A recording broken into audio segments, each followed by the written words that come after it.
Empecemos con los nombres que acreditan a la creación de estos poderosos héroes, créditos que pertenecen al genio detrás de muchos grandes personajes en la historia de los cómics, Jack Kirby, o como bien lo dicen en las mismas páginas de Los Eternos, concebido, guionizado y dibujado por Jack Kirby, aunque también fue entintado por John Verpoorten, artista de cómics que inició su carrera entintando para Marvel y posteriormente pasaría a ser el gerente de producción de dicha casa editorial, esto durante la última Edad de Plata. La colorista Glynis Wein se encargó de darle color a las magníficas ilustraciones de este cómic. Un dato curioso de esta artista es que incluso llegó a tener su propio personaje en los cómics, con el mismo nombre que usaba en la vida real. Su personaje apareció en el The Amazing Adventures número 16 de Juggernauts. Regresando al cómic de los Eternos, en los primeros números el señor Jack Kirby nos narra los cimientos de esta nueva saga, todo a través de Ike Harris, un Eterno que junto a un grupo de arqueólogos humanos buscan la llamada Tumba de los Dioses, augurando la llegada de los mismos. Aunado a esto, otra raza de seres, o para ser más exactos, la especie directamente antagónica de los Eternos, los denominados desviantes, también se encuentran en la misión de hallar dicha tumba de los dioses. Cada especie tiene sus propios intereses en esta empresa, los humanos aprender más sobre su propia historia como raza, los Eternos permitir el regreso de los dioses a la Tierra, y finalmente los desviantes evitar dicho regreso. Cuando estos intereses chocan, los tres representantes de cada especie presencian el acontecimiento de la llegada de los dioses. Estos dioses no son otros más que los celestiales. En el momento en que los celestiales llegan a la Tierra, los desviantes son derrotados y el dios Arishem, líder de la cuarta hueste de los celestiales, se posa sobre una gran plataforma para permanecer allí inmóvil durante 50 años. Después de este lapso se decidirá si la Tierra vive o muere. Jack Kirby deja notar una clara inspiración en los mitos de muchas religiones para crear la saga de los Eternos, es decir, nos cuenta cómo los dioses, los celestiales, crearon la vida en la Tierra, aunque aquí le da un fundamento científico al ser los Eternos, humanos y desviantes, creaciones de sus experimentos con una antigua raza de primates. Los desviantes fueron los resultados fallidos que pronto se rebelaron contra sus creadores, siendo expulsados y condenados a vivir en el subsuelo del planeta.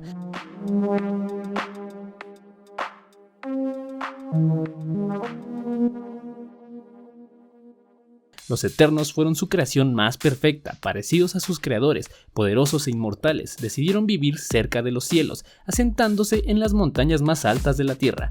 Finalmente, los humanos, seres que dejaron muy satisfechos a sus creadores, y aunque la destrucción, o mejor dicho, la autodestrucción, es parte de su naturaleza, fueron estos los destinados a heredar la Tierra.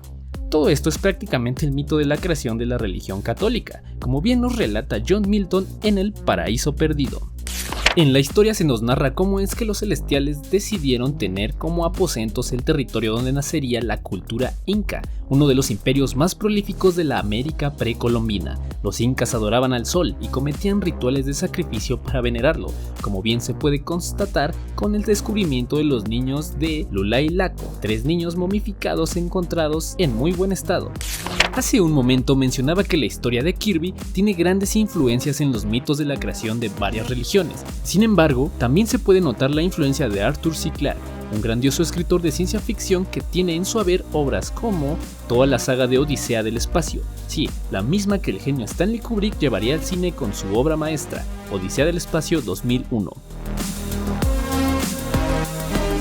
Toda la saga de C. Clarke junta un total de 4 libros, en los cuales solo se adaptaron 2 películas, la de Kubrick y otra titulada 2010, Odisea Espacial, la cual pasó sin pena ni gloria.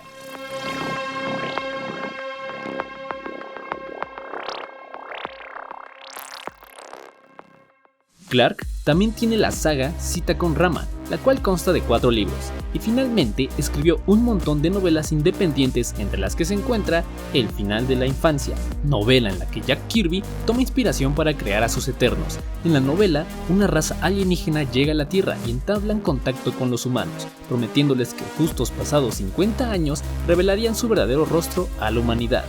Me suena a los 50 años que el celestial Arishem pasará inmóvil antes de definir el destino de su propia creación, los humanos.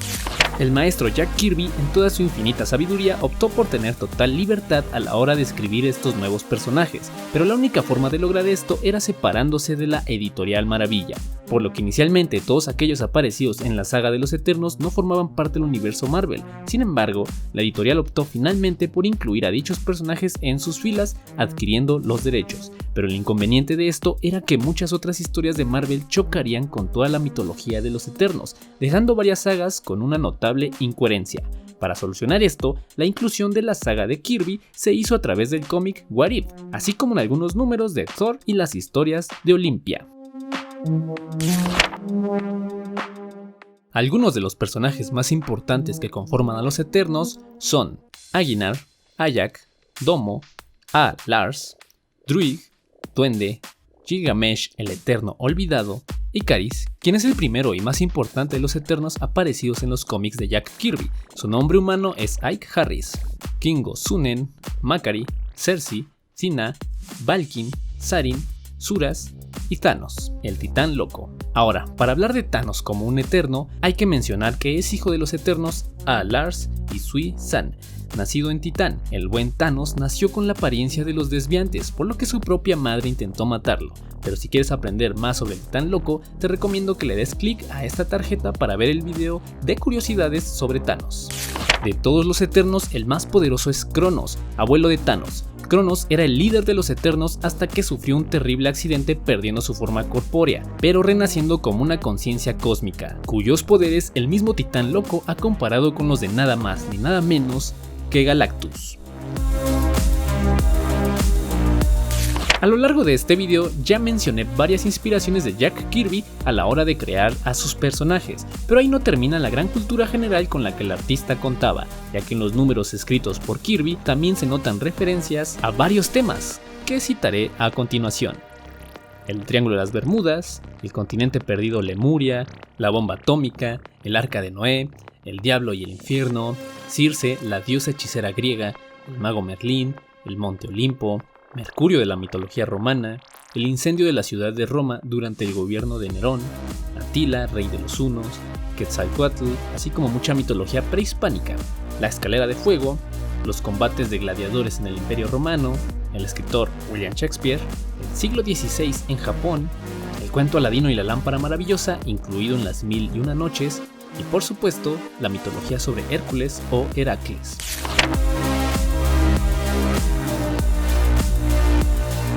De entrada, me agrada mucho que la película se sostenga por sí misma, es decir, que no necesita de alimentarse del universo cinematográfico para explicar su propia historia y a sus propios personajes. Y claro, la película tiene referencias y uno que otro argumento que trata de explicar su conectividad con el UCM, pero esto es solo un requerimiento comercial. La leyenda de los Eternals se construye muy bien, además de ser una buena adaptación, y por supuesto sin ser una copia exacta del cómic original, pero conservando la esencia del mismo, como no pasa con otras sagas. También tengo que decir que, de todas las películas de Marvel, esta es una de las que tiene una fotografía mejor cuidada. Claro, ayuda, como ya lo había escuchado por ahí, a que parece que todo sucede al atardecer, pero no me refiero solo a la luz, sino también a la composición en la imagen, mismo tema con la edición. Me explico. Algo que no me gusta mucho del universo Marvel es que el montaje de sus películas es muy dinámico, una imagen tras otra, otra y otra y otra y otra. En menos de un minuto nos bombardean con más de 200 cortes. Pero en Eternals, la directora Chloe Zhao hace un esfuerzo por tomarse su tiempo, hace un esfuerzo para que el espectador pueda procesar lo que está viendo. Y esto lo hace en la escena donde Cersei logra congelar al Celestial, es decir, cuando ya tenemos al Celestial congelado por completo. Esas imágenes son hermosas y dura poquísimo, lo sé, pero se ve una intención de la directora por hacer que dure. La producción les exige planos que no rebasen los 3 segundos. Entonces, ¿qué hace la directora y el equipo de edición? Meter varios planos, muy cortitos, pero varios, del Celestial congelado, parando la acción y el drama, para dejarnos solo con la belleza de dicho paisaje. Y bueno, eso fue todo por hoy. Te doy las gracias por haber llegado hasta aquí. Y por supuesto, no olvides que nos vemos en el próximo video.